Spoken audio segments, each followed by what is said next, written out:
himself getting passed by multiple cars, as I mentioned earlier on. So you're off in a very precarious situation, but he often finds himself in these places. Doesn't qualify as well as he races. Up front, they are getting with Lee Aberdeen and Luca Varani, not very far apart at all here. But I just want to see how Alistair Haight deals with Marcello Kessler coming around the old hairpin.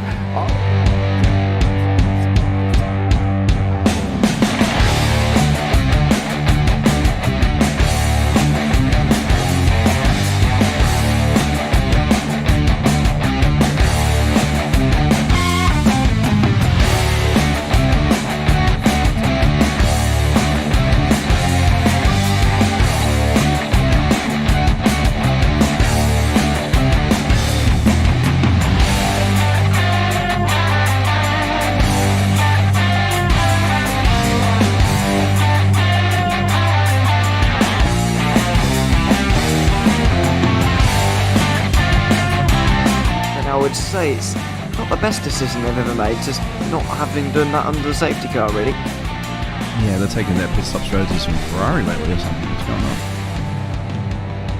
on? In turn one, just too much gas on them, too much feet on the loud pedal, and unfortunately he's dropped him all the way down the order. But Philip Hammer is out in front by an 8.91 seconds.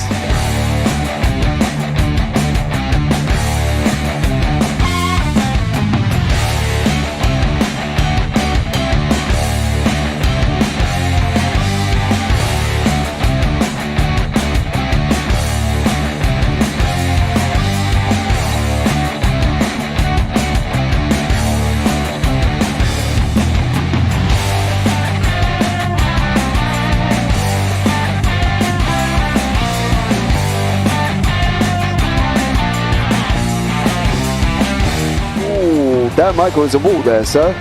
And definitely doesn't want to be hitting that earlier on as well. Difficult, the understeer is in the dirty air through that final corner because it's such a long corner and you get dragged off into the grass very easily. He'll have the slipstream down towards the chicane. Peterson was briefly alongside, but that slipstream has saved him and kept him in third. Yeah, Varani now lost a little bit of time to Aberdeen, about half a second. Peterson is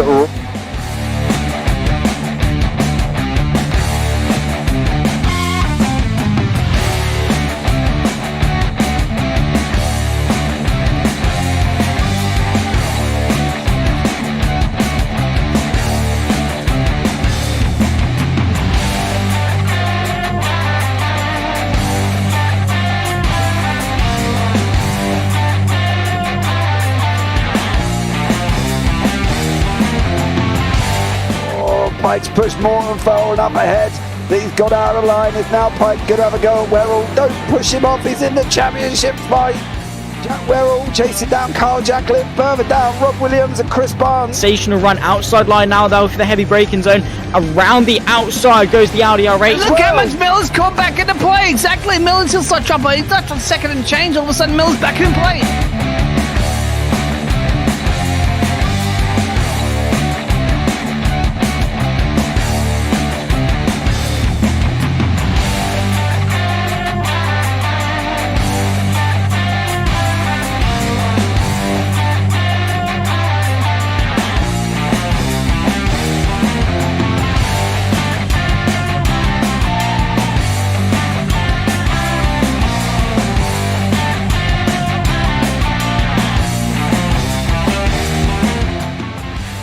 On to the back end of Phil Jocelyn. So there's been a lot of movers and shakers in this first 2 laps here for race. Absolutely serious racing league. Everybody's a lot have fun. Yeah, and it's all about the entertainment. So I hope everybody is enjoying themselves out there in the chat. We know that Ron is been enjoying himself watching the Burger King machines off into the grass a little bit there as they're really bunching up now.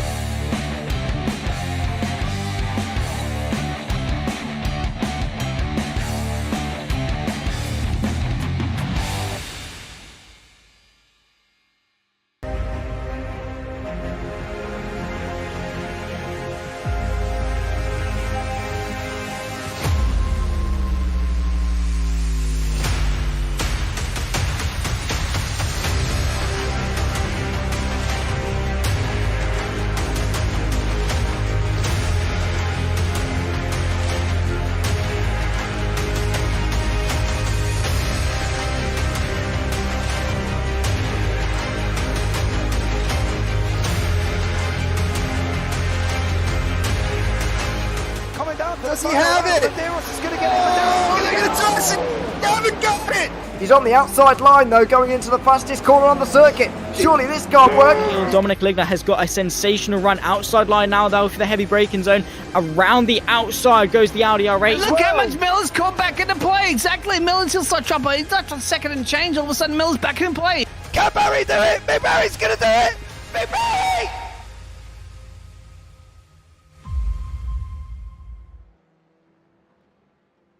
Good evening, ladies and gentlemen, and welcome back to the iFormula League Season 7 F3 Series Round 2, live from the Hungaroring. I am James Parfitt. I'm going to be joined in the booth by Bradley Dalton here this evening. He's going to be alongside me here, catching up with all of the action here tonight, Bradley, and it's going to be a very interesting one here at the Hungaroring. Yeah, good evening, good morning, good afternoon, depending on where you're at in the world. Welcome to what is shaping up. It's been a fun little, we've only had one round, and I want to say it's been a fun little first round that we had. Based on qualifying times and based on just some of the practice action I sat and watched for a bit, it's looking like we're in the shape for a very good race as well. You know, round one had a lot of highlights. It had a lot of low points that we can discuss through, mainly thinking of, examples like Rachel Jimenez's unfortunate moment there near the end of Silverstone round one. But I think redemption for today here will be the name of the game. And after everything with round one, I think round two is going to shape up to be a good one here, James. Yeah, I think round two could be an absolutely epic one. We were talking in the green room before about the Hungaroring. It's... I want to say funky track because it's one of them tracks where you either have epic racing or you have a complete fest of all the cars 2 seconds apart, 3 seconds apart, and we're sitting here discussing what the weather's doing today. It's always one of them circuits that it kind of just drives me a little bit crazy, this circuit, to be fair. Yeah, that's the unfortunate thing with the Hungaroring. And of course, it was originally designed for Formula One. And it's been criticized throughout the track's history since it was built, and I believe it was 1986. But it's been criticized for a while for being overly tight, overly twisty, not enough action. But there are big moments. And one of the things with Hungary is usually the weather. Of course, iRacing doesn't have rain yet. It's coming, quote unquote, soon. But that is one of the things that I've always found makes a good Hungary race is if you throw in a little bit of weather. Of course, that's not here, but these Formula 3 cars are a little bit slower than F1 cars. They're very spec. And as you can see by the qualifying times, our racers are very competitive and very close. So I think that's going to help us with getting a bit of action, especially on the run down into turn one. Yeah, we are. Yeah, we're just coming to the end of qualifying, guys, before we go into the 5-minute warm-up. Thank you for that information, Centec. I have upped his level a little bit. Let me know if you can hear him okay here as well, because, you don't want to just hear me. You want to hear Brad and the action and the cars and all of this. So we want to make sure that we bring it all to you here as well. So let us know in the YouTube chat if everything is okay. I'm sure it is here once more. It's interesting the fact that we went to Silverstone last time out, and here's the current grid position, and I think it's going to be really, really interesting. In the pros at the moment, Christian Glamseter is out in front, tied with Mackenzie Roon. They're both on 30 points. James Miller on 28, Marian Barbaru on 27.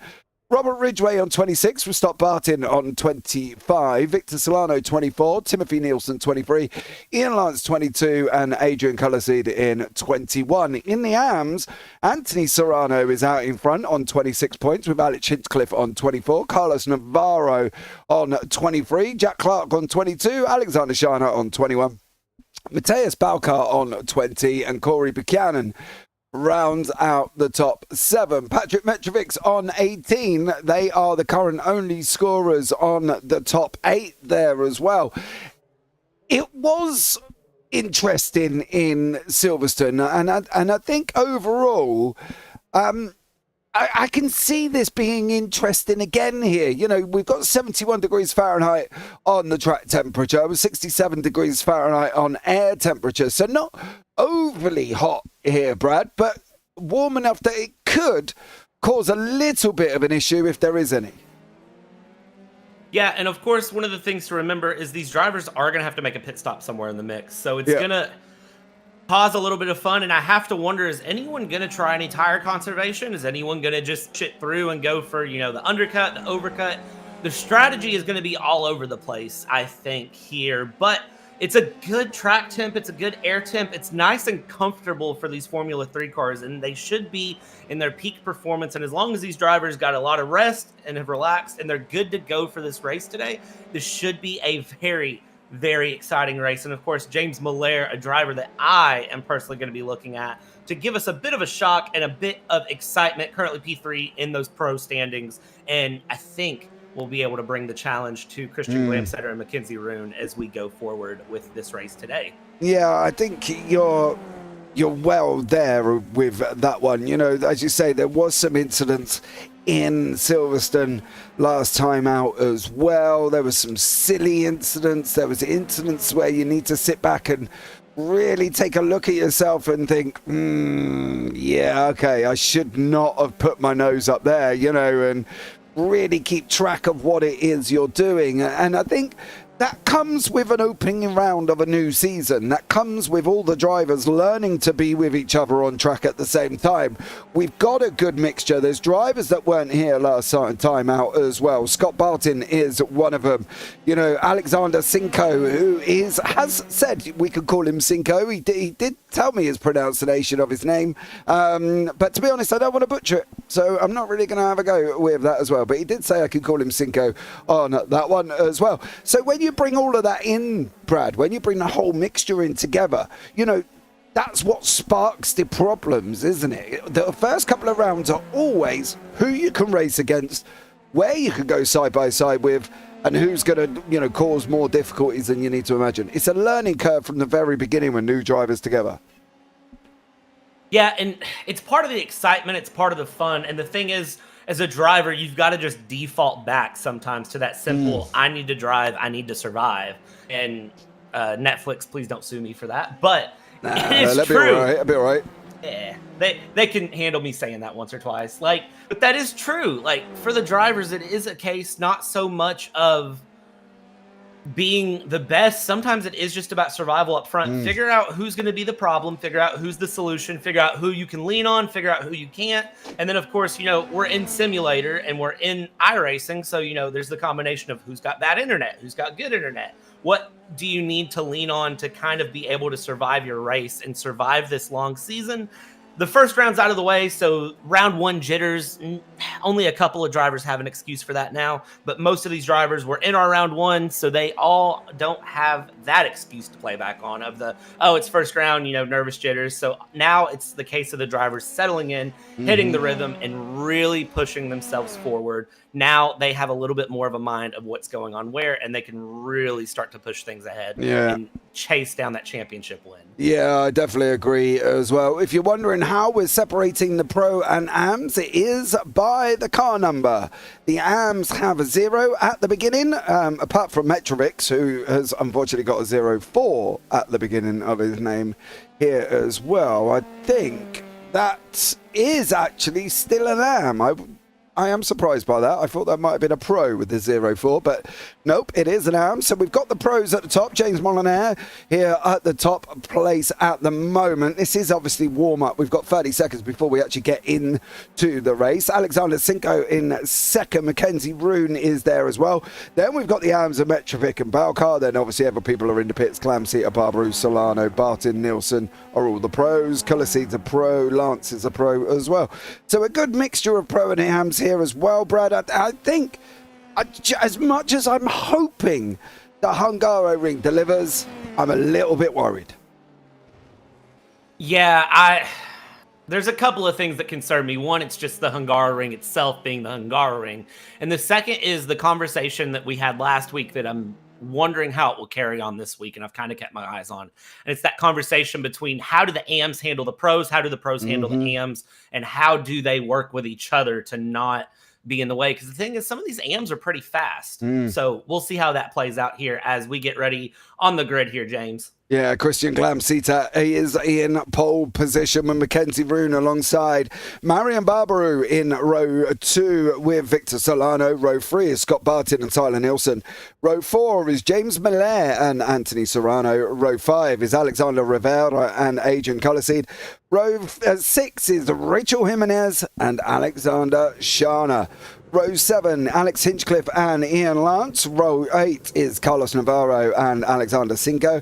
Row 9 is Mateus Balcar and Corey Buchanan, and then Patrick Mekjovic at the back in row 10. We have got Glamsita sitting pretty out the front at the moment here as well. Let's see how he gets on into that run down into turn 1. It's a long sweeping right-hander here rather than an almost vertical, which is what that track map's delivering at the same time here. But the lights are out and we are green once more. Christian Glamsita leads away. He's cut the nose off Mackenzie Roon. Marion Barbaro up into 3rd place already with Victor Solano and Scott Barton settled in behind him. Now they go in here as well on the right-hand side. Now they're off on that run up into turn 2, and it's Christian Glamsita out in front with Roon, Barbaro, Barton, Solano, Nielsen and Malaire, but they're almost 3 wide further back here as well, and they're caught in the middle. Victor Solano, there's been an incident involving Tyler Nielsen. Somebody's lost their rear wing already, and that's Scott Barton there as well. But Tyler Nielsen, he got caught up in the mixture there as well as they try to go 3 wide into turn 2. It doesn't happen, and then he got caught up there as well, and around he goes, and unfortunately for Tyler Nielsen, it's into the barrier before we've even got anywhere there, Brad. Yeah, driver's trying to go 4 wide through turn 2. Turn 1 is usually the problem child, and then if turn 1 is good, turn 2 is a problem here at the Hungaroring. But it seems like right there at the moment, that is what happened. It seems like something's happened with Shanna in the background as well. They're in 16th place now, dropping quite a bit in that 0.45. But yeah, for Tyler Nelson, unfortunately on the outside and just caught the pinball effect early on. So for Tyler Nelson, that's going to be his race probably done and dusted early on. And you can see here as he came back on, and it's just, I mean, it's hard to recover from a moment like that whenever you're on that inside or that outside line. And then here's what happened to Scott Barton. Scott Barton lost his rear wing there in that incident with Tyler Nelson. He was the inner domino that kind of ricocheted out. And then no rear wing, you have no traction, no grip. There's nothing you can do. Here's a replay of what happened to Victor Solano, getting a little bit of a love tap there. And then that was Shana in the background as well. Yeah, that was a weird one. He just braked too heavily, did Alexander Shana, and the F3 turned around and went, no, no, no. You are not doing that to me. Anthony Serrano here from the United States has got Rachel Jimenez, who has gained 4 places here this evening, already up into currently 6th place. Good, great opportunity for Rachel Jimenez here on lap 2 of 35. There's moves at the back with Patrick Matrovix and Carlos Navarro. They've just swapped positions as well. We do have Scott Barton, who's in the pits. Victor Solano looks like he's out already. And then Rachel Jimenez still battling away with Adrian Colaseed, of course, who come through the field last week, and Anthony Serrano. So great start for others, not a great start for some. Yeah, Victor Solano is going to be very, very unhappy with the fact that this is how the season started. Of course, this is a 12-round season, so still plenty of time to make things up early on. It's not championship deciding moments, but this could play out in the long term. And for Rachel Jimenez, of course, trying to make up for that round 1 Silverstone moment, and is doing a good job there in that Lumos eMotorsports 067 and pushing forward, giving even some of the pros a bit of a run for their money. And there we go, deep dive up the inside here. Rachel Jimenez trying to get past Serrano here and doing a very good job of just applying consistent pressure, keeping Anthony Serrano looking up in the rearview mirrors, and Rachel Jimenez saying, I'm right here, I'm going to get past you somewhere. Is it going to be a dive into turn 1? It seems a long way back if she's going to come. If she's going to... I thought we were going into the side there as well, as we're on the front right of Rachel Jimenez's machine on that run down into turn 2. The left-hander, watch the dip on the inside. You kind of want it. It's a little bit off camber. Now we're on the run again, and Rachel Jimenez has just lost the position to Adrian Colaseed there, who snuck up the inside as we were going around turn 2 there, Brad. But Rachel Jimenez doing a great account of herself. Christian Glamsey are out in front at the moment as well by 1.1 seconds. So great job from them. Anthony Serrano still leading just the AMs there with Rachel Jimenez behind him with Colaseed in the middle. So nice little spread of cars going on at the moment. 17th and 18th is Tyler Nilsson and Scott Barton. I'm going to keep an eye on them because they're slowly coming back together at the back end of the field here. But at the moment, it's Glamsey are out in front, Brad, and he's doing a great job here already as we're on lap 3 of 35. Yeah, lap 3 of 35, and Hungaroring is proving to not be as boring as I thought it would be. Christian Glamseder, though, is just kind of stretching, yawning, just consistent lap times, pushing the laps through. Mackenzie Roon there in P2, 1.1 seconds back, and I'm not entirely convinced that that is a pace difference as much as it is Mackenzie Roon deciding to hold off a little bit, looking at sector times and lap times. I mean, Mackenzie Roon is pumping in fastest sectors, but as the lap times go, last lap over last lap, Mackenzie Roon is a little bit faster than Christian Glamseder. So I think there's a little strategy in play here, James, because of course 35 laps, it's not about where you're at on lap 4, it's about where you're at when you cross the checkered flag at lap 35. So drivers starting to play the strategy early, and I think we're seeing the same thing here with Rachel Jimenez, who is sitting back behind Colaseed, who is of course the pro driver, and Rachel's the AM driver, and is going to sit back and maybe try to follow through and get a good pass on Serrano here as we go forward. So lots of things in the field to mix up and keep your eyes on here through this long race. Yeah, that's exactly what I was thinking there from Jimenez. There's no need for her to battle Colaseed. She might as well just use him to get up to Serrano, and I think that's probably the ideal game plan. Colaseed isn't going to take long. The pro is not going to take long to get up to Serrano, so we will keep an eye on that one and how that one develops. We've got Alexander Schana and Carlos Navarro fighting it out further down with Mateus Balcar just a little bit in front of him here as well. As you can see, Alexander Schana there with Navarro chasing him down from the Intense Sim Racing with Schana in the Lumos E-Motorsports machine as they're heading down into turn 12 before they go left into 13. I'm hoping that these guys start coming through the field. I think for obviously Schana and Serrano, not the greatest of starts. You know, Schana is down 3 places. Navarro's up 1, but didn't really get the gain as what we thought he might have been able to get here as well. But these are both AMs, so they're relatively matched on pace here, Brad. And I think it could be just really how these guys are going to battle amongst themselves. How far are they going to move up? Are they going to move up enough? Or are they just going to stay here and battle and have fun all day with these two? Yeah, and that becomes a good question. Dive up the inside here from Schana on Navarro. Good move there, and you were asking what the plan was, and look at the rear wing there of Schana. He's got a little bye-bye on that rear wing, and if you are going to be Carlos Navarro, you do not like seeing that. But that was a good move there from the Lumos E-Motorsports driver down the inside of turn 1. Set that up beautifully, and you know, James, I'm kind of in the same opinion of you of what is the driver's plan here in the back with the AMs? Are they going to push and try to move forward a bit more? You know, we have Cinco in P12 there, who is, I'd say, out of place for a pro. But the thing is, all of these drivers, you don't necessarily need to look at, you know, are they AMs, are they pros? Because they're all racing the same track in the same race, too. So it really does become a conversation. While we're starting to see little packets of drivers open up, you know, the front 5 are fairly close. And then Serrano and Colaseed are close. You see a little bit of a gap. Lance and Hinchcliffe are close. And you can kind of see those pockets of cars opening up.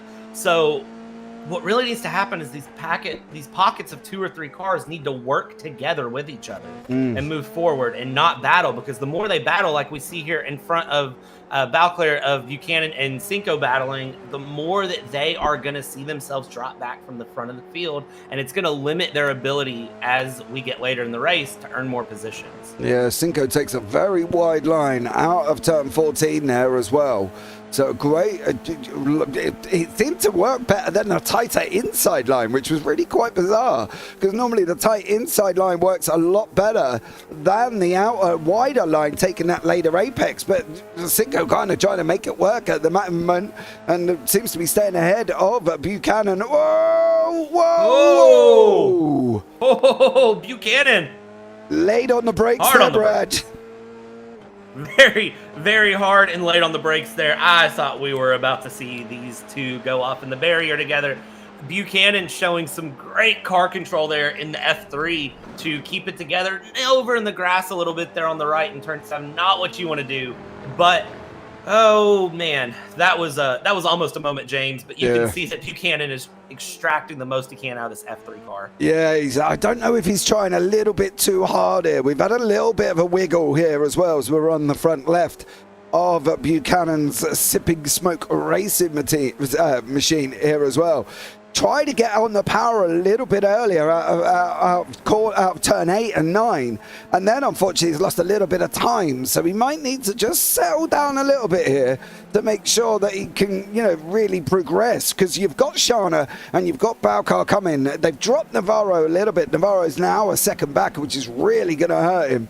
The front three are starting to come together as well. Clamsy, Arun and Barbaru here as well, but at the moment Shana is the flyer out of this group on a 1:37.46. Balcar on a 1:37.83 at the moment as they've gone over the line. Let's keep an eye on their lap times here. Shana into the 1:37s, Balcar onto the 1:38 still. Is Shana going to go and send it out the inside? He's trying. Balcar's run a little bit wide. They're going to be too wide heading up into turn 2 now. Balcar's going to have the inside. Is he going to allow Shana to come and run round? Shana swaps over and he's going to send it in there as well. Great move from Alexander Shana. Swap back on him, Brad, and went straight up the inside. Shana is impressing me more and more as this race goes. You can see that Shana is not trying to limit this race down and is pushing as hard as Shana can in that F3 car. Alexander Shana is beautifully representing Lumos eMotorsports here. And that bye-bye on the rear wing, another driver has seen it and needs to just keep looking at it for a minute. As frustrating as it may be, try to follow Shana through, catch a couple moves, and see what you can do here, because these cars are very aero dependent. Even though they are spec cars, you need to keep the slipstream here and keep pushing. As we see Balcar run a little bit wide there, Shana in the background, the other Lumos eMotorsports driver trying to find the way through, continuing to push, thinking about an inside move in an unconventional spot. A little bit of a tire lock up there from Buchanan, and Buchanan feeling the pressure. Shana, you are doing wonderful. Runs wide there, and Shana up the inside is gonna, I believe, He's alongside us. He's alongside us at the moment. He is alongside Shana. Shana's tried that cutback on him here as well, and I think he's going to run Buchanan all the way down into turn 1. I think we're going to be through side by side at the moment. Shana's going to have the inside line for turn 1 there as well. Here he goes on the brakes. Is he going to be able to get him through this time? He is. Buchanan's going to watch nothing apart from Shana's rear wing go once more there as well, and another one for Alexander Shana, doing a great job moving up through the order. He's now back where he started after his initial incidents on lap 1 here. Man, look at that. Shana's flying. Yeah, Alexander Shana is on a recovery drive. Now back where Alexander Shana started. P12, how far can you take this F3 car up, though? If you look ahead of the field, it's 1.3 seconds to Cinco here, and that is now down to a second before I can finish my sentence. So that's a good little push there, but then you've got 8 seconds to Hinchcliffe there in P10. Is a top 10 possible for Shana? What's happened here with Buchanan? Buchanan losing it there in the chicane there, now dropping back down to P15. Buchanan's not having a good race. No, I don't know if there was an issue, but he left the door wide open and then leaves it open again, and maybe that's lack of confidence in the car. I don't really know, to be honest, Brad. Maybe he didn't quite have the confidence this time around, but Alexander Shana, that's all he has got is confidence, as he's flying up back to the position he was at the when we started, and now he's after Alexander Sinko, and he's after Sinko with a big old push here as well as we start moving down onto the little area take on the left-hand side we go. Don't forget here as well, we've got Butt Kicker, and go and check them out. Links down in the description below as well. The extreme scoring system here as well, and we've also got Ridgeway race setups as the sponsors here today as well, so go and check them out once more. That would be absolutely amazing. Shana chasing down at the moment. He's chasing down Sinko in the position above him here as well. Sinko is a pro though, so this is not going to benefit Shana as much as going past the Nam further up, like Hinchcliffe, like Jimenez, and like Serrano. I almost have to wonder if Shauna's in the wrong class here, because Shauna last lap 0.8 of a second faster than Sinko on the last lap, and I mean that's amazing pace. Look at this, already closing down right on that rear wing. It seems like just, I don't know what setup Shauna's running, but Alexander Shauna is very, very confident in this car, and if I didn't know any better, I would say Shauna's running for a win here, even though this is just going to be the battle for P11 and the pass for P11 as we continue to move forward. It's, I mean, man, good pace coming out of this F3 car. Absolutely. Lap 10, we've got 25 to go here as well. Shana's got that machine hooked up as we're chasing down Alexander Sinko here as well. He's going to leave the door wide open at the moment. Shana's looking at sticking his nose in. Where's Sinko going to go? Is he going to take the outside? He is. He's got him far too deep. Shana's going to come along. He's going to go down. We're running side by side. Sinko now in front of us. Tuck it behind him. Tuck it behind him. Tuck it behind him. As he picks up the draft once more. Here goes Alexander Shana. He should have the pace going down. Sinko goes on a defensive into turn one. Shana's going to turn around and see if he can go round the outside. He did. He's going to go round the outside. He's going to go round the outside. He did go round the outside. And Alexander Shana is through again, straight on the defensive into turn two. Well, what can you say? This man is flying. Alexander Shana, I need you to start further up the field. I need to see you battle for a win, because this is amazing driving here. Sinko's going to try to go on the defensive, but just doesn't have the car control. Look at that, running a bit wider there through turn 4 than Shana did. And now as we come out of turn 5, I mean, it's just the pace difference is amazing.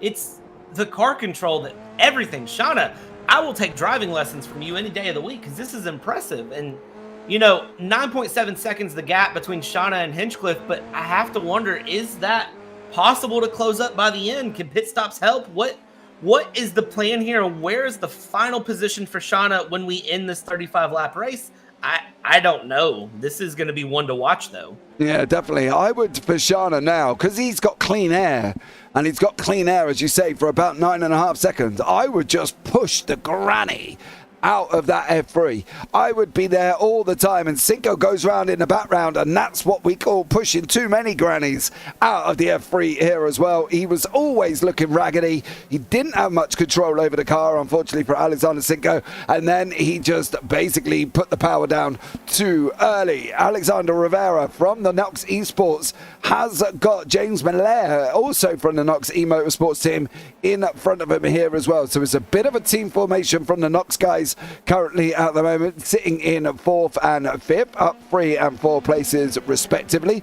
In the background, we've got Serrano. He's being chased down by Color Seed. They've dropped Jimenez, which is a bit of a shame here, because for Jimenez, she looked like if she could have stayed with Color Seed, she could have moved into Serrano. It looks like Color Seed and Serrano have dropped her off here as well, Brad. Just probably not having the pace there, right, to stay with them?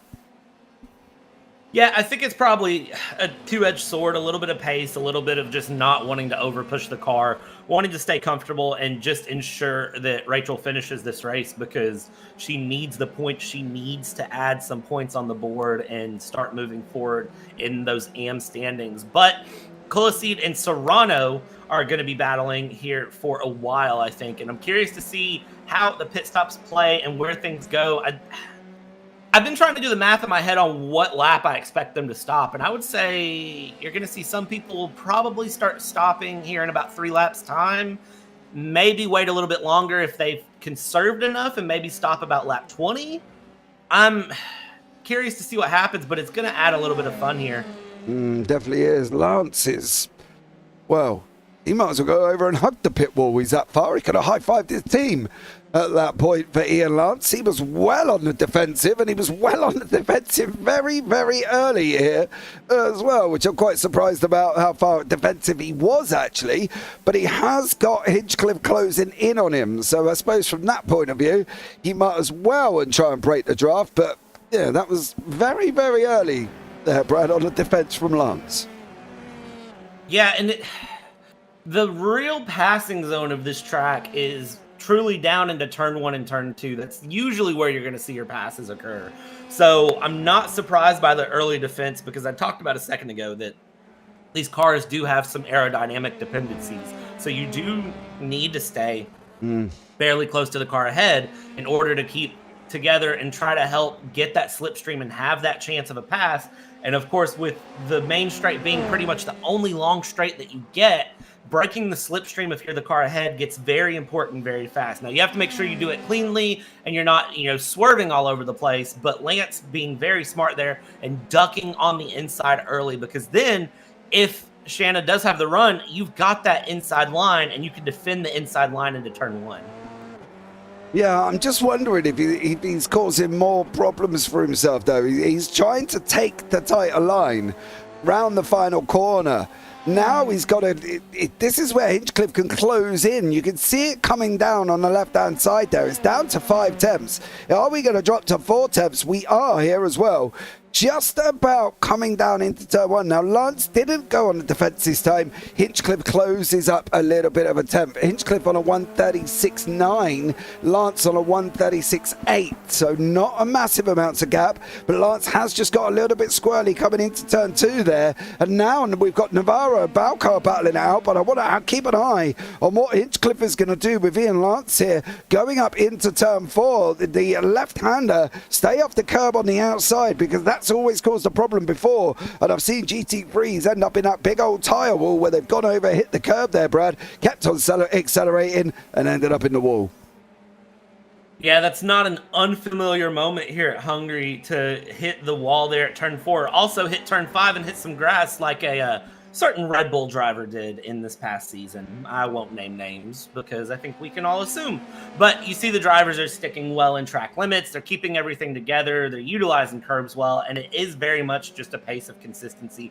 And Hinchcliffe is just trying to find the moment here against Lance. And of course, this is a pro versus an AM. But hey, it's all bragging rights if you're the AM and you get ahead of a pro. So a degree of push and a degree of just trying to continue to find that track position, move forward, do what you can here. And Hinchcliffe doing very, very well to not get shaken up by any of these defensive moves from Lance, anything crazy that Lance is doing, and is just sticking behind, holding the consistency. We're about 5.5 tenths onto the main straight. That's just on the edge of where you need to be slipstream wise, but I still think too far back for a dive into turn 1. However, you can set yourself up for, turn 2, 3, 4 if you get a good run out of turn 1 here as we go. Yeah, I think he's got to be within about 2 tenths going into the final corner. Brad, to be honest, I think he's got to be within that range to be able to make that move down into turn 1.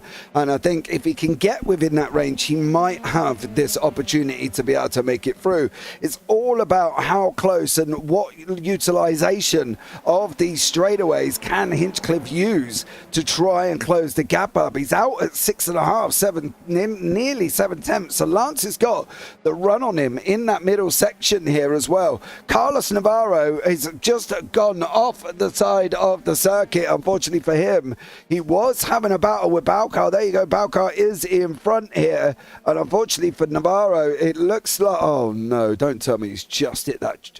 Whoa. Oh. What? Who was that in front of him? Balcar, Mateus Balcar. Wow, that was it looks like his brake pedal just did not work. That was a unfortunate moment there, but yeah, he's lucky that car continued to roll after, but it genuinely looks like his brake pedal just did not want to work there. It was a very bizarre incident here as well. We have lost Scott Barton as well. He has been in Discord chat saying his internet kept dropping in and out, so he's come out of the race to, well, basically for safety reasons here as well. We're on lap 15. We've got 20 laps to go here as well. It shouldn't hopefully be 1:35, so, we should be done fairly swiftly. We got Rivera from Knox. We've got Moller from Knox. And in the background, we've got Serrano and Colossi closing in here. If these guys aren't careful for James Miller and Alexander Rivera, they're going to have Serrano and Colossi going at them straight away. So if these guys are holding station due to the fact that they're in the same team, it might be where get Rivera Serrano through, who's just lost that position. Serrano's just taken that position over Rivera. And now if that team order's going wrong, well, we might as well call him Ferrari. Yeah, I don't think that was team orders, because I do think Rivera locked up going into the chicane turn 6-7. So I think that was just an error from Rivera, and maybe just trying to play a little bit of strategy game here for pit stops, and Rivera's just cooked it there, and you can see Serrano just clean around the inside. No defense to be had from Rivera. I do want to point out that we are hitting pit stop windows here. Tyler Nelson down in P12 was into the pits, and there we go. You can see the little puff of smoke from the back there of Rivera. Serrano is just through. I mean, you overcook it into the chicane, you lose all your speed. There's nothing you can do there, James. I don't know if he overcooked it, and I say that in the nicest possible way here.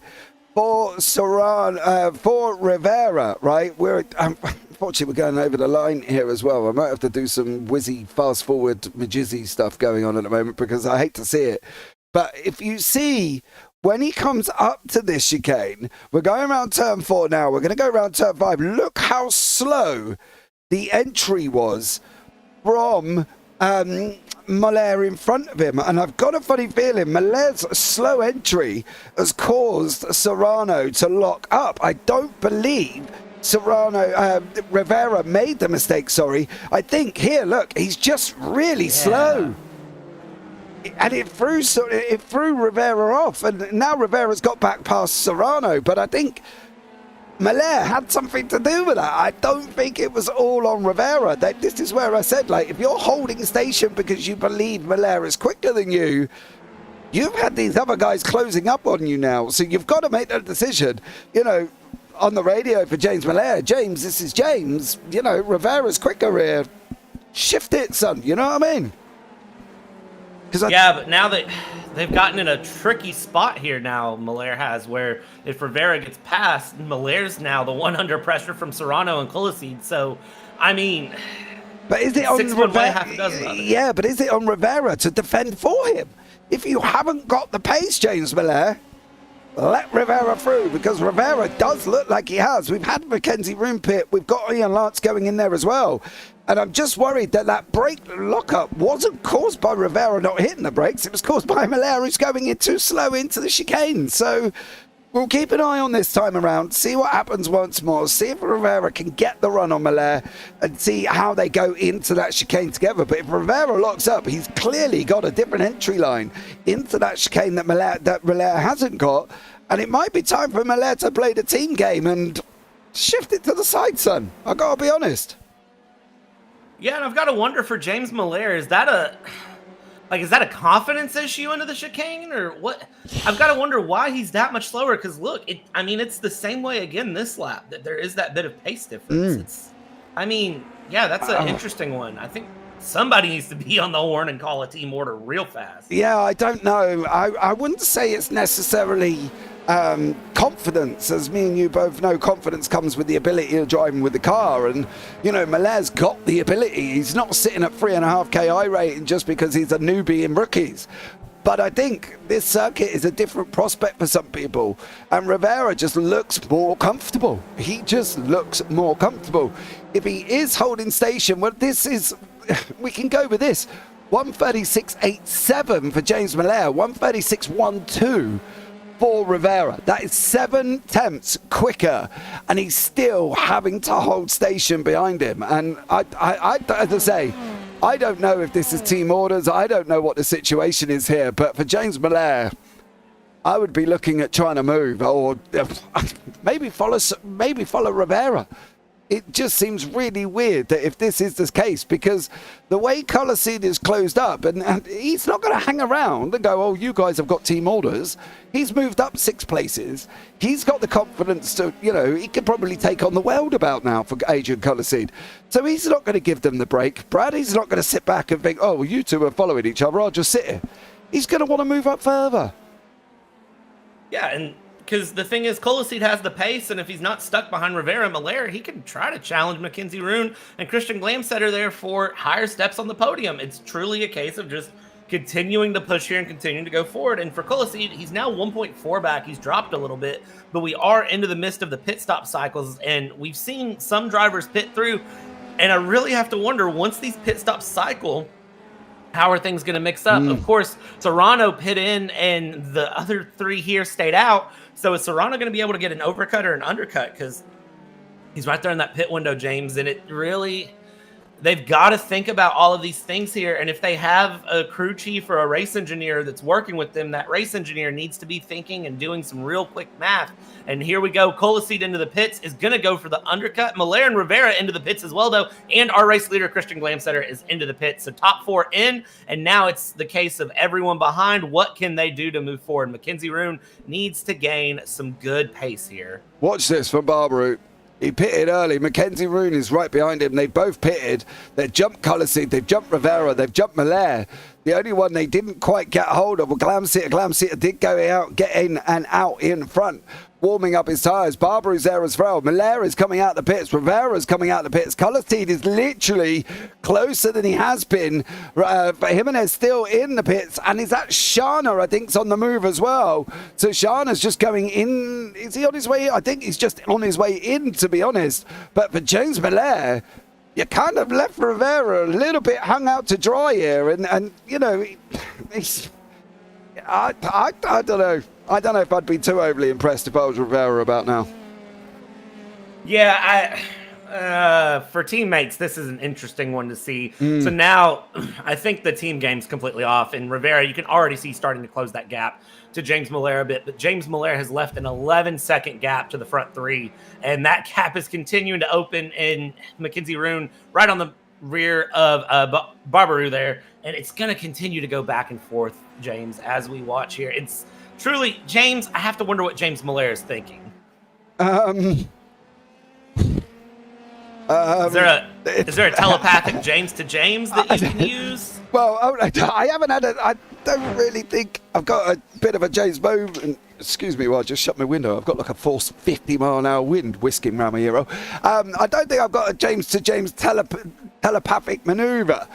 But I just think... Oh, I don't know. To be honest, Brad, I think Rivera should have had him. He's left Coliseid closing on Rivera now as well, 1.2. Serrano didn't get the jump on Coliseid in the pits. He pitted a lap before, tried the undercut. He's come out really close. But I think these three here, Rivera, Coliseid and Serrano, well, they could be battling it out come the end of this race.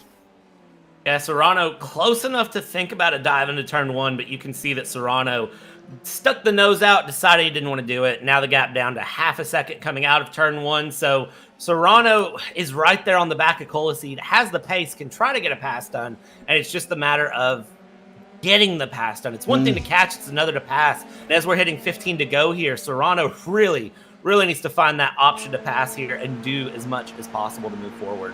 Yeah, I fully agree. He's got to be looking at trying to get hold of Malher once more as Rivera. Coliseid's got to try and go with him as well, and Serrano's got to go up there at the same time. They've got to kind of move. It almost reminds me of a NASCAR race here, Brad. They've got to kind of move as a group, which you and I both know doesn't always happen in NASCAR either. But for these guys, if you're going to battle, you're going to hold each other up. My fear is, though, is Coliseid's come out of the pits and he isn't looking as comfortable as Serrano is behind him. So Serrano might have the opportunity to get him here as well, because he's now 1.7 behind the Noxie Motorsports boys of Rivera and Malher. So Rivera's opened up the gap. He's closed the gap going forward. This will give us a rough idea. Obviously, the last ones were just basically pit stop lap times, and there's no point giving you them because it means absolutely nothing. So let's have a look and see what Rivera's going to do this time around. Here once more and get the lap times on the board. 1:36.65, 1:37.22 for Malher. He was half a second quicker Rivera that last lap around. We'll keep an eye on Rivera's lap time. We'll keep an eye on Malaire's lap time as well and see how much quicker it's going to come down. But if he's going to pull half a second out on him, Brad, he's going to be close within about 2 laps. Yeah, and I don't think there's going to be much of a battle there between Rivera and Malaire, especially with that much of a pace difference. I think for Rivera, it's going to be just settling in and just sending a pass. The thing that's shocking me is that Serrano is still behind Colisi. That is something that I didn't think would last for as long as it has. Serrano has the pace on Colisi, but it doesn't seem like he has the confidence in the car to get the pass done and to get through, which is kind of surprising me. I don't know if it's just a comfort thing or what it is that's going on, but I really thought that dive down into turn 1 about 2 laps ago was going to be it for Serrano to get past Colisi, and he's still stuck there 2 laps later and continuing to sit. Some other big things that I'm watching here, James, it's going to be Shanna in P11, who is still continuing to close that gap to Hinchcliffe in P10. And that gap now down to 3.9 seconds after the pit stop cycle. So I think you need to watch that the Lumos eMotorsports driver of Alexander Shanna continue to close down, may be able to get into the top 10 by the end of the race with some crazy pace difference there. And then, of course, now Mackenzie Roon is within a second of Baraboo, and that is going to be something that will continue to close up and keep your eyes on as we go into the closing stages of this race. Yeah, Malaire's a little bit quicker over that last lap there, so great job from him. Barbaru, that is a back marker. However, that is not a back marker. That is Mackenzie Roon and Marion Barbaru, both from the Intend Sim Racing, or the Intend Get Good Sim Racing. Not really sure what's the difference, to be honest, Brad. Apart from the fact that Mackenzie Roon's livery looks like it's been rubbed with mud, where Barbaru looks like it's been clean. So maybe Roon needs to take his car to a car wash. Yeah, maybe that should have been a pit stop option. Just spray it down with a little bit of water like they used to do during the refueling days. Yeah, F1 with a hose pipe. Yeah. When they used to squirt it down. I do remember that, mate. You know what I mean? I'm old. Yeah, I wasn't around for those days of F1, so I wasn't into F1 at that time, but I've seen the old videos. I know how it worked. Well, now I just feel old. Thanks, mate. Sorry, James. Sometimes it has to happen. Here's a question for you, though. Let's consider something really quick. Christian Glanstetter with a 135 last lap, Barbaru with a 137, and Mackenzie Roon with a 136. Now, P2 and P3 here, Barbaru and Roon are teammates.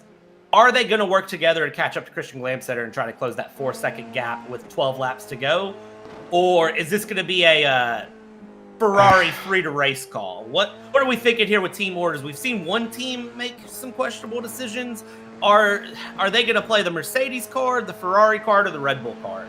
What are we expecting here? Okay, so judging by the fact that Mackenzie Roon was quicker than Barbaru last time around by about 4 tenths, right?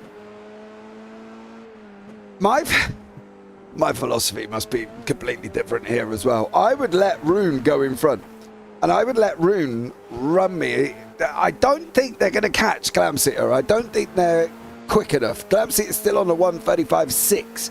But the fact that Roon is quicker than Barbaru says that Barbaru shouldn't be at the front. Maybe I'm just logic thinking here as well, Brad, but that's the way I look at it from my perspective. If Barbaru is quicker, if Roon is quicker, surely Roon should be the front car? You would think that, but I'm going to throw the old spanner in the works here. You've got to tell a race car driver to let another race car driver by, and that is where I think the issue will become, because Mackenzie Roon, again, does have the pace here to get past Barbaru, but it's the case of how easy is Barbaru going to make this happen? Are we going to see the wonderful fight of teams here, or are we going to see some teamwork? Gap now 4.5 seconds to Christian Glamstetter in P1, so the more these two kind of squabble back and forth, the more that gap opens. But Mackenzie Roon does have the pace, and I did think Mackenzie Roon was going to go for the lunge into 1, but didn't. So these two, I think, might just be holding station for the next 11 laps. Boo. What got to say to that? Boo. Don't do that. Come on. Free to fight. Free to fight. Let's have a Red Bull smash up by Daddy Rick and Verstappen and who was it? Mark Webber and Vettel. Let's just have some of that. Come on, let's not hold this station malarkey. Battle away. Have some of it. Come on. Gee whiz, Batman. Otherwise, we're going to be sitting here waffling on about the fact that I've got 60-mile-an-hour winds outside my window currently at the moment. So, you know, come on, boys. Crack it on. Mackenzie Roon there as well as they go past. That looks like Buchanan once more as well. That was the number 19 car of Buchanan. Free to race. That's what we want to see, YouTube chat. Let us know in chat what you think here as well. Should these guys go free to race? Should they not go free to race here as well? Rivera's dropped back from Malaire, and I don't know if that's a pace difference from Malaire. He did get a 136.14 last time, Rivera on a 136.44. But now Mackenzie Roon, surely.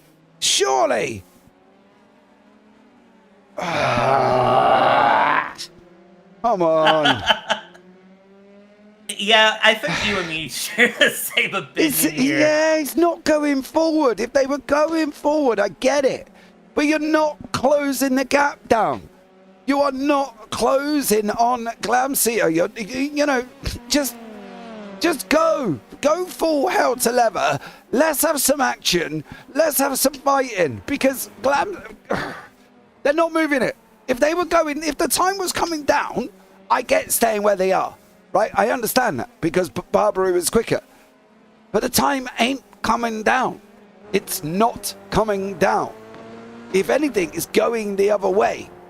So, why just sit there?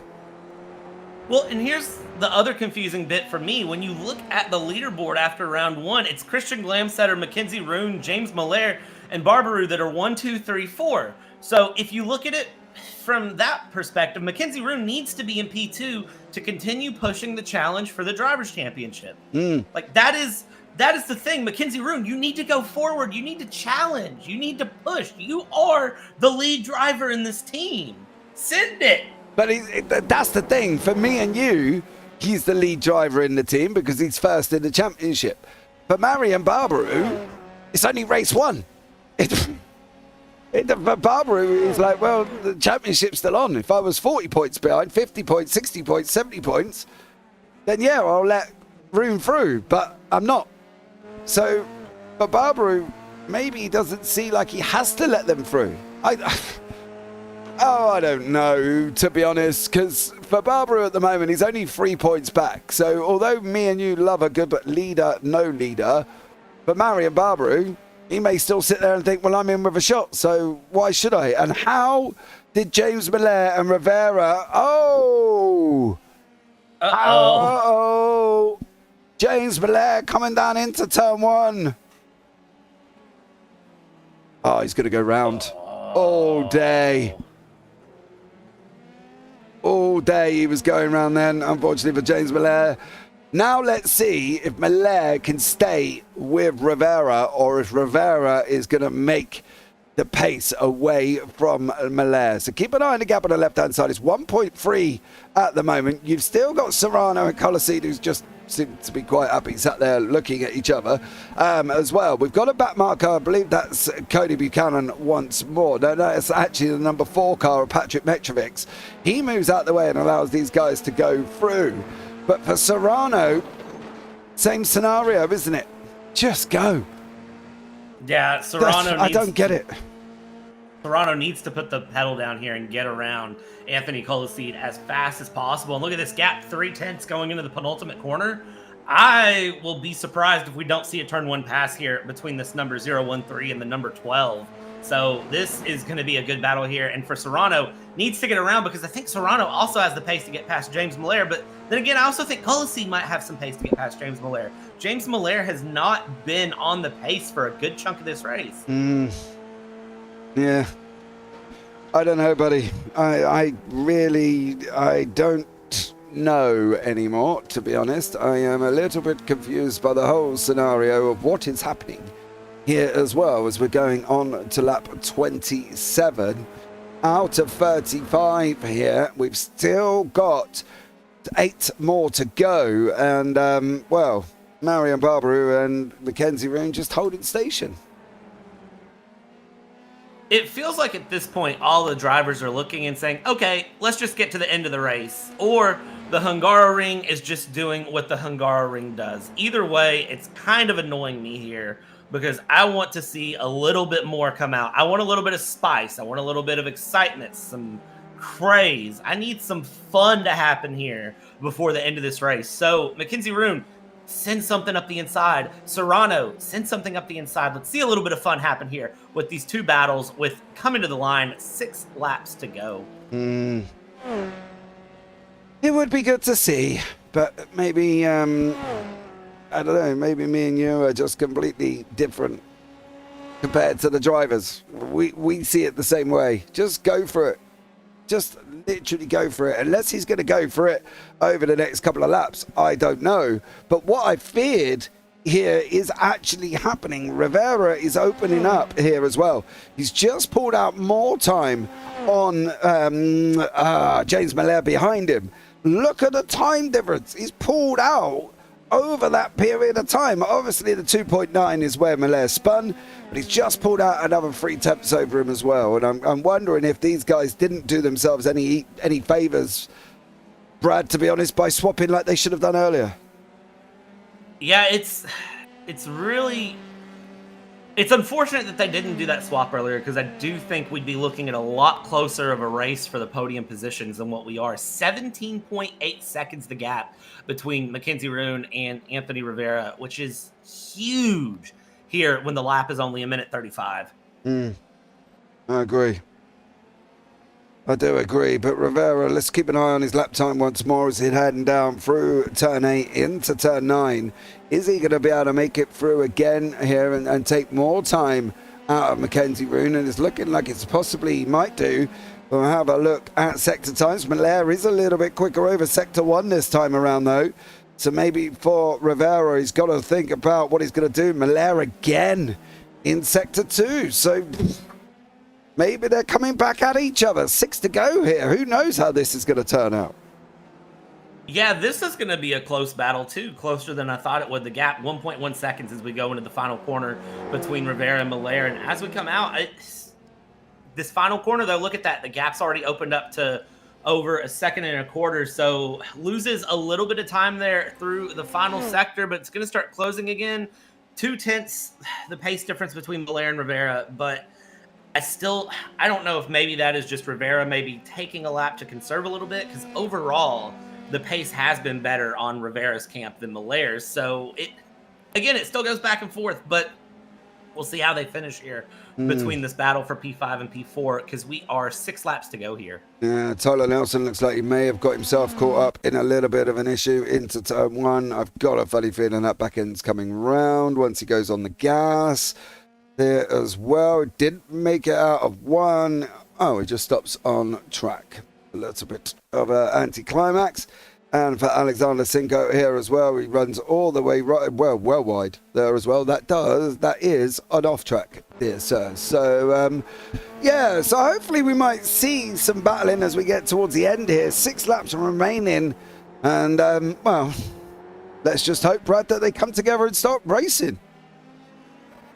Yeah, I think things are starting to get closer. I think Mackenzie Roon maybe has been playing a little bit of strategy here and just sitting behind Barbarou and just relaxing, because we're starting to see that gap close. Look at this, 3 tenths of a second. Are we going to see 2 tenths? And there's 2 tenths down to a 10th slipstream. Come on, send it up the inside. And no, on the brakes there, stays behind. And it looks like at the moment for the N10 sim racing team, they are just playing the team result here and going for a big win. Because look at this. Mackenzie Roon clearly has the pace advantage, and Barbarou is just sitting steady with no challenge at all here. So I do think they're playing the long game of it's a long season. Let's just settle in and see what happens here. But, man, look at the pace difference yet again. And you can hear and see the lift from Mackenzie Roon to not pass Marion Barbarou here.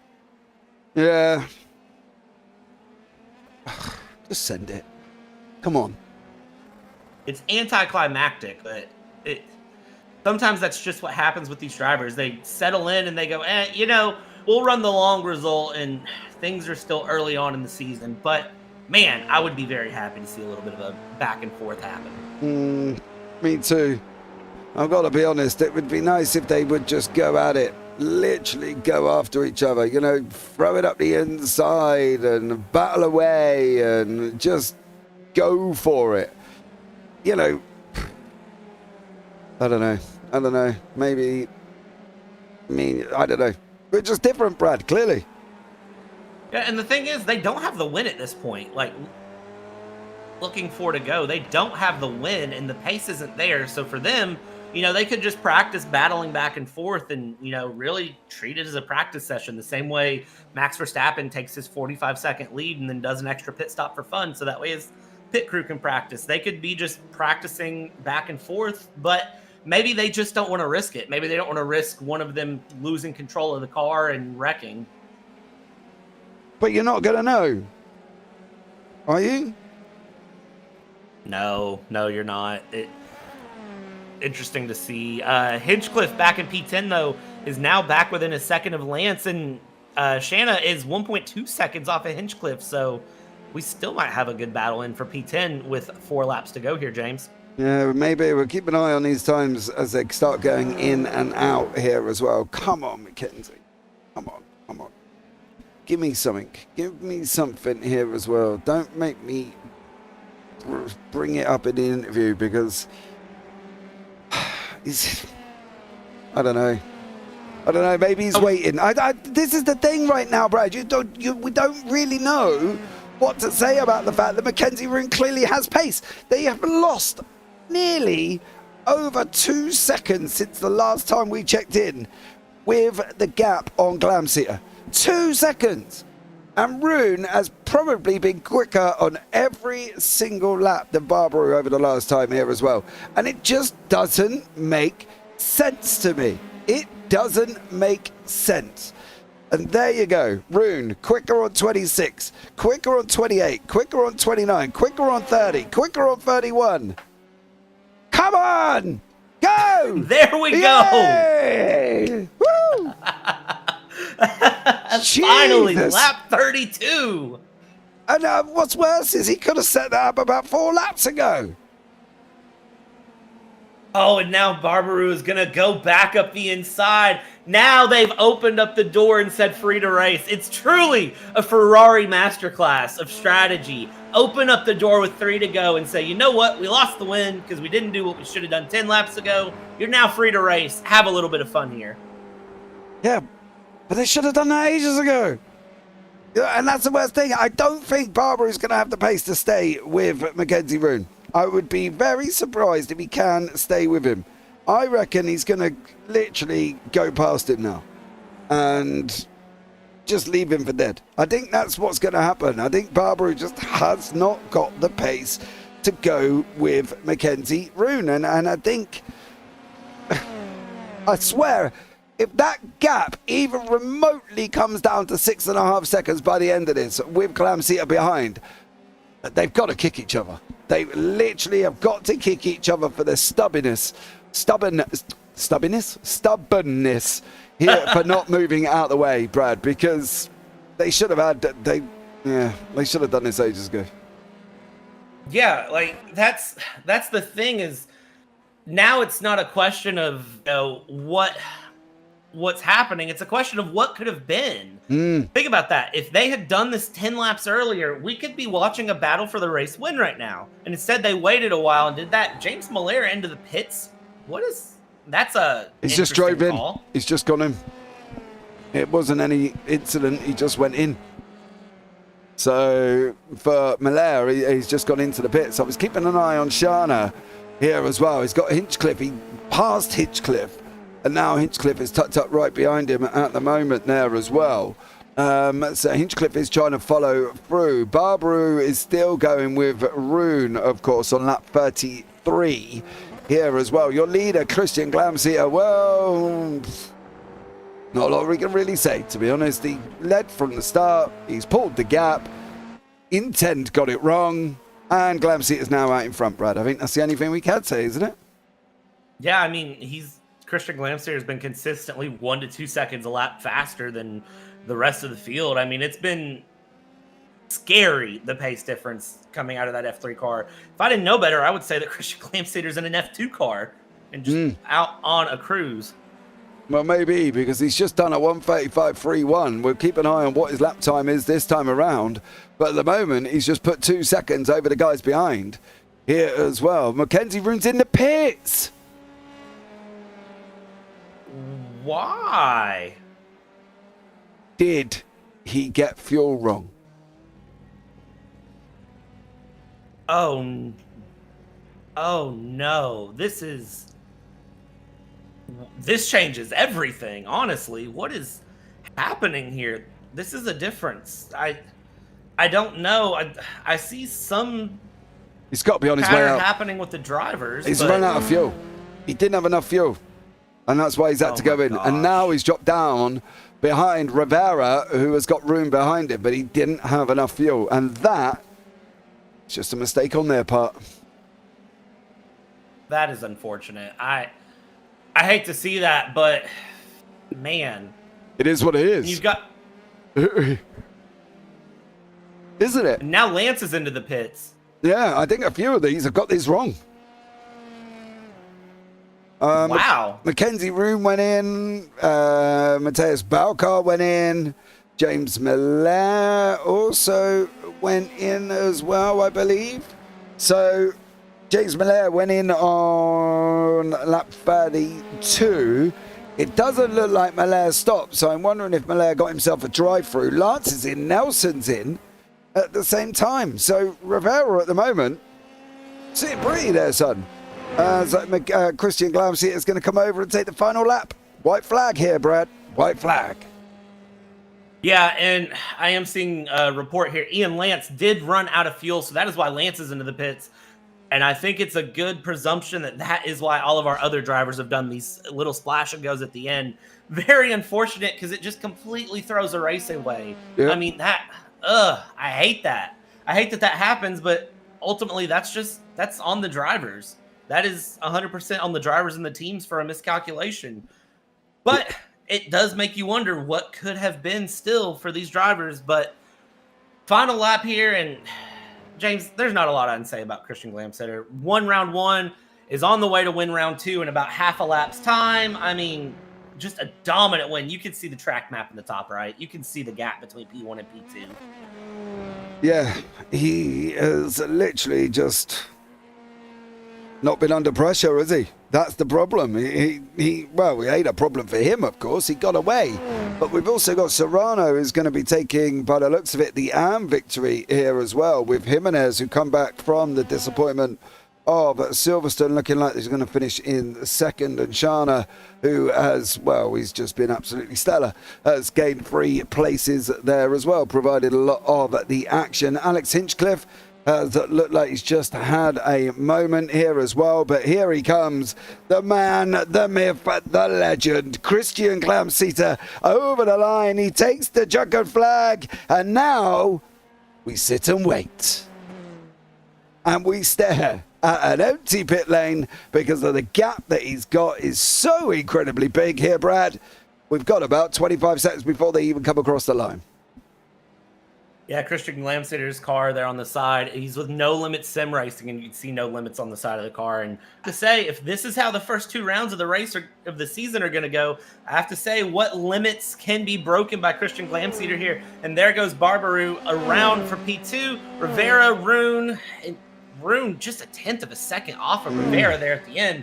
Tried the last lap push, wasn't able to make it happen. And unfortunately, loses out on a podium, and you can see cars continuing to come across, but Hungaroring does what Hungaroring does and kind of spreads out the field a bit, but in the end, Christian Glamseater uses it to his advantage and just opens up the gap like nobody's business. Yeah, Rachel Jimenez going to come over the line in 8th place there. Great job recovery from the bad one at Silverstone as well. And then we've got Alexander Shana will come over the line. That was the 13th place Metrovics. There is Shana, who's up 3 places. Done an absolutely stellar job. And then at the back of the field, we have got Hinchcliffe and Buchanan as they come over the line. Hinchcliffe there as well. Well done. Great job from him. And there is Cody Buchanan. So all in all, great job from anyone that really finished this race, Brad. I think at the end of the day, that was always going to be the issue, trying to finish the race. We had some people that didn't finish, but let's bring you up the results here from race 1. It is your winner, Christian Glamsita, out in front here with Marian Barbaru in second and Alex Rivera in third. Did these guys get it all wrong? Well, only time will tell, and we will discuss that after, with Mackenzie Roon, Adrian Colossi 4th and 5th, Anthony Serrano in 6th, James Malaire in 7th, Rachel Jimenez in 8th, Alexander Shana in 9th, Alec Hinchcliffe in 10th, Mateus Balcar in 11th, Alexander Sinko in 12th, Patrick Merchovics in 13th, Corey Buchanan 14th, and Ian Lance down in 15th place. Tyler Nelson there in 16th, and then we've got Carlos Navarro, Scott Barton and Victor Solano, who did not finish the race there, Brad, as well. Going forward, hopefully these guys will come out of this and, survive, I think. That would be the obvious one here, Brad, as well. We just need them to go forward. And I think the guys for Mackenzie Roon, Marian Barbaru, Rivera and Malaire, not great team play. Yeah, I have a feeling there's going to be a debrief after the race and after everyone kind of settles in. There's going to be a debrief and a conversation had there, and really they can take this as a learning opportunity. At what point do we throw away team orders, and at what point do we just go ahead and let the faster car through? I understand, wanting the great team result, and the team result's important, but at the end of the day too, you've got to think about what can you do to challenge for the win and challenge going forward. Yeah, they definitely have here as well. We've got Alexander Rivera, who I am interested to have a chat with here as well. He has gone and finished in third place as Rivera. Did he miss out on that second place because of sitting behind James Malaire? Let's have a chat with him there as well. Alexander, welcome in, dear sir. How are you? I'm doing pretty well, and I got a good race result, so I'm ecstatic right now. I've got to ask, right, and it was a topic of conversation during the broadcast. Do you feel that James Malaire was holding you up a little bit? No, not at all. That was actually planned. Coming into this race, Alex Shana, we were talking with him, and James and I decided that it's going to be a fuel race. Right at the end, it's going to be super close. And James and I found ourselves nose to tail, so we decided to do a little fuel saving. That's all that was. Yes. Well, when you watch the broadcast back, so we apologise because that was a different opinion than we had as well. Mate, I don't know. To be honest with you, Alex, right, I want to sit here and just go, you guys got it wrong. I think you should have jumped Malaire ages ago. And I reckon it could have been a completely different situation. You were quicker than him over 5 laps. We watched your lap times and you were quicker than him over 5 laps. I'm not saying a great job on the third place, because obviously by the looks of it, James got a drive through, did he? Or did he run out of fuel towards the end there? He went through the pits at one point. And Mackenzie Roon as well. But if you hadn't had that, you might have not been on the third place where you was at the moment. Yeah, and to be honest, I didn't have the pace for third place. I probably should have been more like 5th. But no, I think it was the right call. James and I were talking, and we saved like crazy during the first stint, pushed during the second stint. And I think we actually had pretty similar lap times overall. I mean, of course, he'd get the edge one lap, I'd get the edge one lap, but yeah, he unfortunately he hit the instant limit and had to serve a drive-through. Otherwise, it should have been his podium. No. I don't agree, Alex. I don't generally upset people, but I'm trying not to upset you. Although it's a great third place for you, I don't agree. I think you had the pace over Malaire all day, and it represented over the last 5 laps that we did look at. You were faster, and I think for you, you could have been further up. I'm not saying you would have caught Christian in front because he was just like a machine, but I think that you would have been a lot closer to Barbaru than what you was. So I think it was a stunning drive from you. I just really wanted to scream at you guys and ask you to swap over a lot earlier. But going forward for you as well, what's the ambition for you within this championship, right? Because obviously, ultimately, yes, it's teams, but yes, it's solo. You are in the pros. You've got some tough pros around you. Surely every point counts, right? Oh, absolutely. And to be honest, I'm just here for the team's championship. I'm coming off a month break from iRacing and doing a bunch of work with the holidays, and well, I didn't get home until 2 days ago. So I'm just here to show up, do the best I can, get good points for the team. Sorry, I can't speak English apparently. That's all right. I've been able to for most of it, mate. So don't worry too much.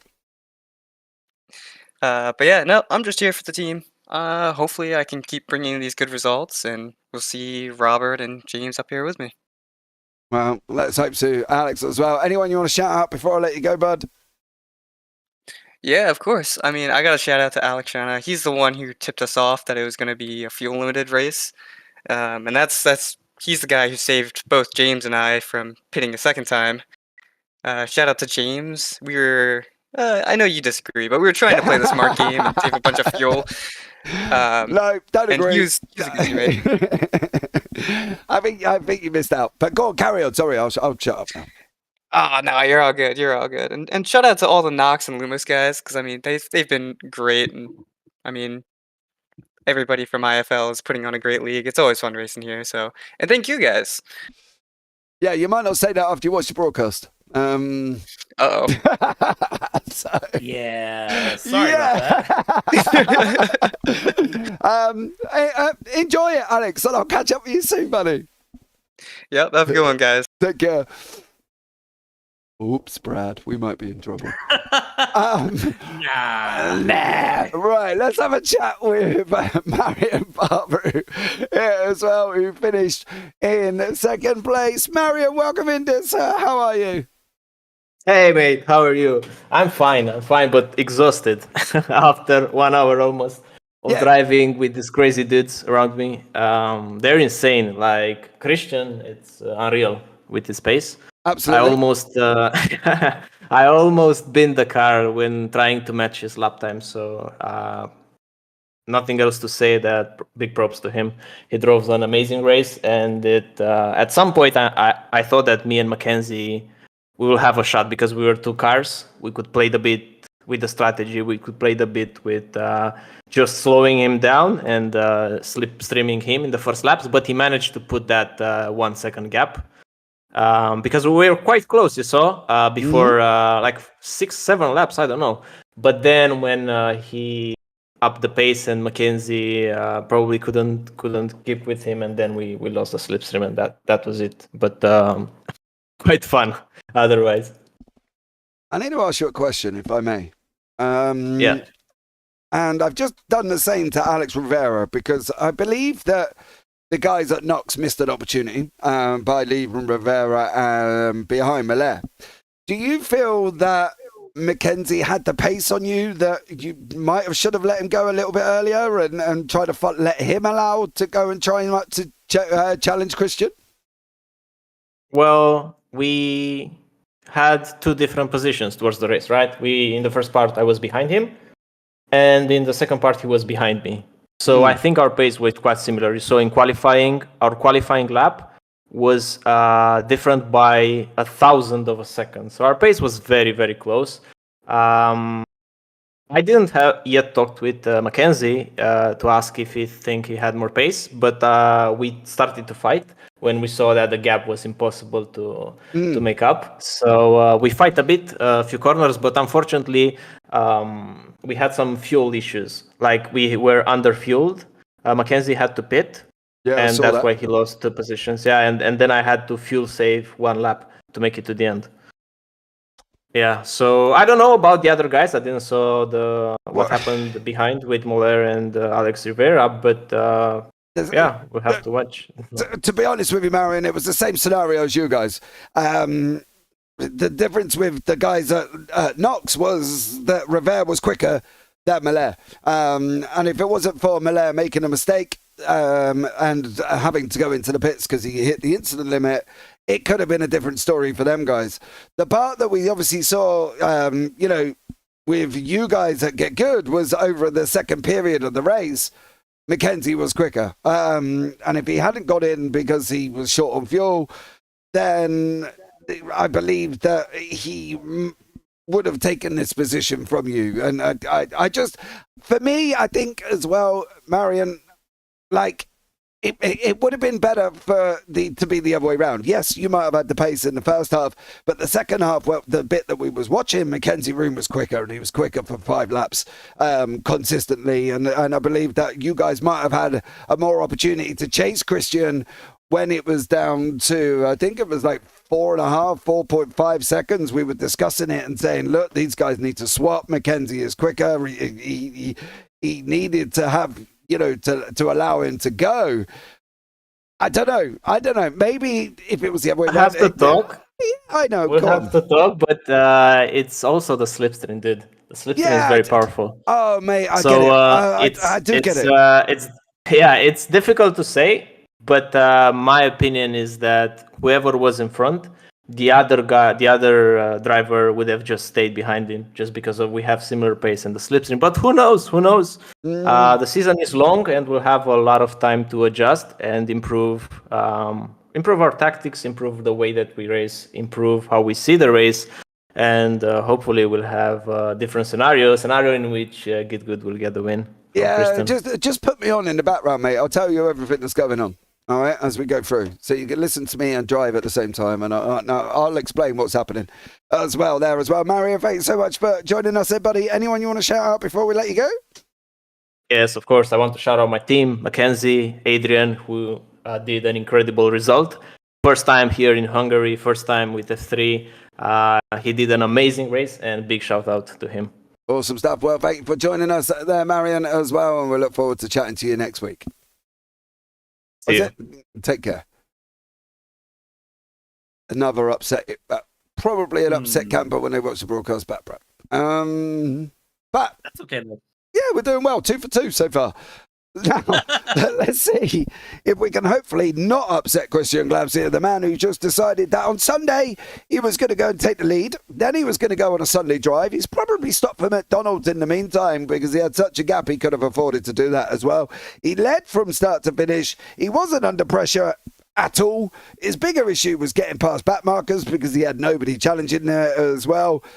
Mackenzie Roon out on a stroll for an hour. How are you, sir? Hello. Hello. I'm good. That was a very interesting race. No, it must have been the most uninteresting race for you, sir. You led, you pulled away, you opened a gap, and you finished 27 seconds in front.